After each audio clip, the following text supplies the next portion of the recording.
Hello everyone, welcome back to the channel. अपने last video में हमने देखा था कि ITR 1 फॉर्म का यूज़ कौन कौन सी इनकम्स को दिखाने के लिए किया जाता है। आज के सेशन में हम देखने वाले हैं कि कौन कौन सी इनकम्स ITR 1 फॉर्म में नहीं दिखाई जा सकती या फिर कौन से इंडिविजुअल्स ITR 1 फॉर्म का यूज़ नहीं कर सकते हैं। ये लिस्ट काफ़ी लंबी है, कौन कौन लोग ITR 1 का यूज़ नहीं कर सकते। यहाँ पर मैक्सिमम पॉइंट हमने कवर करने की कोशिश की है। फिर भी अगर आपको कोई कन्फ्यूजन हो तो आप नीचे कमेंट बॉक्स में हमसे पूछ सकते हैं कि आपके लिए कौन सा ITR एप्लीकेबल होगा। कौन कौन सी इनकम्स ITR 1 में नहीं दिखाई जा सकती वो भी हम आपको बताएंगे। साथ ही ये भी बताएंगे कि उस इनकम के लिए आपको कौन सा फॉर्म यूज़ करना है। अगर ITR 1 फॉर्म का यूज़ नहीं करेंगे तो कौन सा फॉर्म आप उसके लिए यूज़ करेंगे। चलिए स्टार्ट करते हैं वीडियो। अगर आपने अनलिस्टेड इक्विटी शेयर्स में इन्वेस्टमेंट किया हुआ है तो ITR 1 का यूज़ नहीं करेंगे, ITR 2 को यूज़ करेंगे। वहाँ पर आपको पूरी डिटेल्स देनी होती हैं। एक पर्टिकुलर चार्ट है वहाँ पर जिसमें आपको अनलिस्टेड इक्विटी शेयर्स की सारी डिटेल्स देनी रहती हैं। इसके बाद है if you are a director in a company. अगर आप किसी भी कंपनी में डायरेक्टर हैं और आपको सैलरी मिल रही है तो भले ही आप सैलरीड पर्सन हैं लेकिन फिर भी आप ITR 1 फॉर्म का यूज़ नहीं करेंगे, आप ITR 2 फॉर्म का यूज़ करेंगे। और ITR 2 फॉर्म में आपको अपनी डायरेक्टरशिप की सारी डिटेल्स देनी होती हैं। वहाँ पर इसके लिए स्पेसिफिकली कॉलम दिया गया है जहाँ पर कि आप डायरेक्टरशिप की सारी डिटेल्स देते हैं कि आप कौन कौन सी कंपनीज में डायरेक्टर्स हैं। इसके बाद है सेक्शन 194N। अगर सेक्शन 194N में आपका TDS डिडक्ट हो रहा है जो कि बैंक डिडक्ट करता है अगर आप एक स्पेसिफाइड लिमिट से ज़्यादा अपने बैंक अकाउंट से कैश विदड्रॉ करते हैं, तो आपका बैंक सेक्शन 194N के अंदर आपके कैश विड्रॉल्स पर TDS डिडक्ट कर लेता है। इसी तरह से पोस्ट ऑफिस भी आपके कैश विड्रॉल्स पर सेक्शन 194N के अंदर TDS डिडक्ट कर लेता है अगर आप एक स्पेसिफाइड लिमिट से ज़्यादा कैश विड्रॉल्स करते हैं। सेक्शन 194N अगर आपके 26AS में दिख रहा है और आप TDS का रिफंड क्लेम करना चाहते हैं तो आप ITR 2 फॉर्म का यूज़ करेंगे, ITR 1 फॉर्म का यूज़ नहीं करेंगे। ITR 1 में सेक्शन 194N को क्लेम करने का कॉलम नहीं है, वो आपको ITR 2 में ही मिलेगा। इसके बाद है अगर आपकी टोटल इनकम 50 लाख रुपए से ज़्यादा है तो आप ITR 1 फॉर्म का यूज़ नहीं करेंगे। जैसे कि अगर आपकी सैलरी से इनकम है, आपकी किसी अदर सोर्स से इनकम फ्रॉम अदर सोर्सेज में इनकम है, आपकी हाउस प्रॉपर्टी से इनकम है और सारी कुछ मिलाकर जो आपकी ग्रॉस टोटल इनकम है वो 50 लाख रुपए के ऊपर है, यानी कि आपकी टोटल इनकम 50 लाख रुपए के ऊपर जा रही है तो आप ITR 1 फॉर्म का यूज़ नहीं करेंगे। तब उस केस में आपको ITR 2 फॉर्म यूज़ करना है या फिर आप ITR 3 यूज़ करेंगे। अगर आपकी इनकम में सैलरी के साथ साथ बिजनेस प्रोफेशन से भी इनकम है तो आप ITR 3 फॉर्म का यूज़ करेंगे।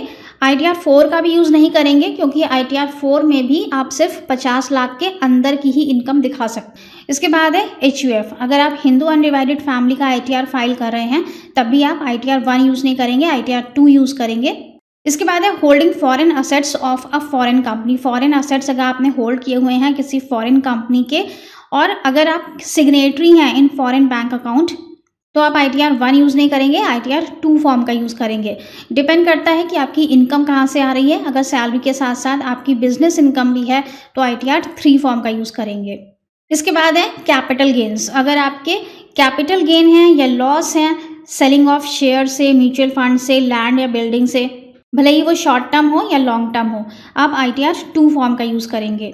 अगर ड्यूरिंग द ईयर आपने कोई भी शेयर्स सेल किए, म्यूचुअल फंड सेल किए या फिर प्रॉपर्टी अपनी सेल आउट की है, वहाँ से आपको कैपिटल गेन हुआ या फिर आपको कैपिटल लॉस हुआ तो वो दिखाने के लिए आपको ITR 2 फॉर्म का यूज़ करना होगा, डिपेंडिंग कि आपकी इनकम कहाँ से आ रही है। अगर आपकी बिजनेस प्रोफेशन से भी इनकम आ रही है तो आप ITR 2 फॉर्म का यूज़ नहीं करेंगे, आप ITR 3 यूज़ कर सकते हैं या फिर आप ITR 4 का भी यूज़ कर सकते हैं। इसके बाद है इंट्राडे ट्रेडिंग और स्पेक्यूलेटिव इनकम। अगर आप इंट्राडे ट्रेडिंग करते हैं या फिर आपकी स्पेक्यूलेटिव इनकम है तो आप ITR 3 फॉर्म का यूज़ करेंगे, ITR 1 यूज़ नहीं करेंगे। इसके बाद है if you own more than 1 house property. अगर आपके पास एक से ज़्यादा हाउस प्रॉपर्टी है और वहाँ से आपको रेंटल इनकम आ रही है तो आप ITR 2 फॉर्म का यूज़ करेंगे। ITR 1 फॉर्म का हम यूज़ तभी करते हैं जबकि हमें 1 हाउस प्रॉपर्टी से रेंटल इनकम दिखानी है। इसके बाद है if you are a non resident Indian और रेजिडेंट बट ऑर्डनरी रेजिडेंट। ये लोग भी ITR 2 फॉर्म का यूज़ करेंगे, ITR 1 का यूज़ नहीं करेंगे। इसके बाद है अगर आपकी इनकम हो रही है लॉटरी से, रेस हॉर्सेस से या फिर गैम्बलिंग से तो आप ITR 2 फॉर्म का यूज़ करेंगे, ITR 1 यूज़ नहीं करेंगे। If your agriculture income exceeds 5,000, agriculture income आपको होती है लेकिन वो 5,000 रुपये से ज़्यादा की है तो ITR 2 फॉर्म का यूज़ करेंगे। If you have income from business and profession, business या प्रोफेशन से आपकी इनकम है तो आप ITR 4 फॉर्म का यूज़ कर सकते हैं। ITR 4 में आप प्रिजम्पटिव बेसिस पर अपनी इनकम दिखा सकते हैं, लेकिन आपकी इनकम 50 लाख रुपए के अंदर होनी चाहिए।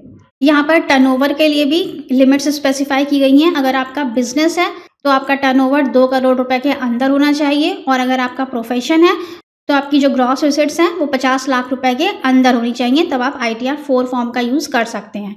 लेकिन अगर इस लिमिट को एक्सीड कर रही हैं आपकी इनकम्स तो आप ITR 3 फॉर्म का यूज़ करेंगे बिजनेस एंड प्रोफेशन के लिए। इसके बाद है losses that are brought forward or to be carried forward under any head of income. अगर आप अपने लॉसेस को कैरी फॉरवर्ड करना चाहते हैं या फिर आपके जो लास्ट ईयर के लॉसेस हैं उनको ब्रॉट फॉरवर्ड करना चाहते हैं तो आप ITR 2 या ITR 3 फॉर्म का यूज़ करेंगे। लॉसेस कैरी फॉरवर्ड करने का क्या मतलब होता है कि मान लेते हैं कि आपको किसी ईयर में कैपिटल लॉस हो गया, आपने कोई शेयर्स सेल आउट किए थे या आपने प्रॉपर्टी सेल आउट की थी और वहाँ से आपको लॉस हो गया और वो लॉस आपकी इनकम के साथ सेट ऑफ नहीं हो पा रहा है, लॉस बचा हुआ है, तो वो लॉस आपका आगे की ईयर्स में कैरी फॉरवर्ड हो जाता है, वो अपने आप हो जाता है। आपको करना कुछ नहीं है, आपको सिर्फ अपनी ITR फाइल करनी है, वो लॉस अपने आप कैरी फॉरवर्ड हो जाता है। और जब आप नेक्स्ट ईयर अपनी ITR को फाइल करेंगे तो नेक्स्ट ईयर आपको जो भी इनकम पर गेन होगा उस गेन के साथ ये लॉस अपने आप सेट ऑफ हो जाता है। ये ITR अपने आप कैलकुलेशन कर लेता है, आपको सिर्फ ITR को फाइल करना है। जब आप अपनी ITR फाइल करते हैं, उसमें इनकम डिटेल्स डालते हैं तो ये लॉसेस अपने आप ही सेट ऑफ हो जाते हैं। तो अगर आपको अपने लॉसेस को कैरी फॉरवर्ड करना है तब भी आपको ITR 1 फॉर्म का यूज़ नहीं करना है, ना ही आप ITR 4 फॉर्म का यूज़ करेंगे।